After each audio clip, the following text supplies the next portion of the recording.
Hoje, dia 15, o ministro da Saúde, Nelson Teixe, pediu sua demissão em nota divulgada pela pasta da Saúde.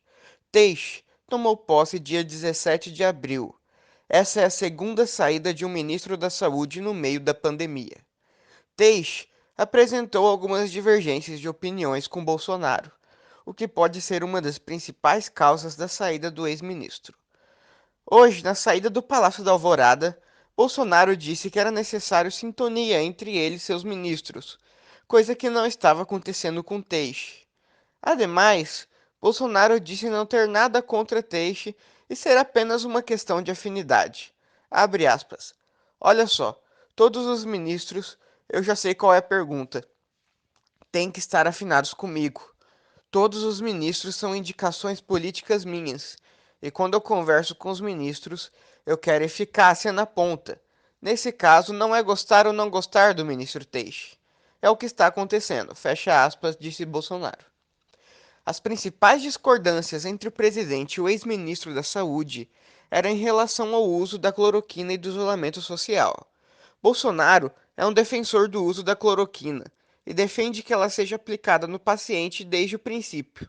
Porém, Teixe adverte: o uso de medicamentos como a cloroquina possuem efeitos colaterais e não há recomendações médicas para o seu uso desde o início do tratamento de pacientes com Covid-19. Abre aspas. Um alerta importante: a cloroquina é um medicamento com efeitos colaterais. Então, qualquer prescrição deve ser feita com base em avaliação médica. O paciente deve entender os riscos e assinar o termo de consentimento antes de iniciar o uso da cloroquina, fecha aspas, escreveu Teixe. O isolamento social também é uma das discordâncias entre Bolsonaro e Teixe. Bolsonaro é um forte defensor do fim do isolamento. Segundo Bolsonaro, por ele o isolamento seria somente vertical, aquele em que somente as pessoas dos grupos de risco ficam isoladas. Já Teixe diz desde o início de sua posse que o isolamento social é a forma mais eficaz de se conter o avanço da doença.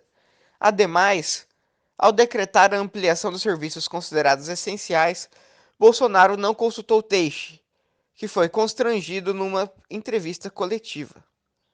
Abre aspas. Saiu hoje isso. Decisão de manicure, academia, barbearia. Não é atribuição nossa. É uma decisão do presidente. A decisão de atividades essenciais é uma coisa definida pelo Ministério da Economia. E o que eu realmente acredito é que qualquer decisão que envolva definição como essencial ou não, ela passa pela sua capacidade de fazer isso de uma forma que proteja as pessoas. Só para deixar claro que isso é uma decisão do Ministério da Economia, não é nossa, fecha aspas, afirmou Teixe na ocasião.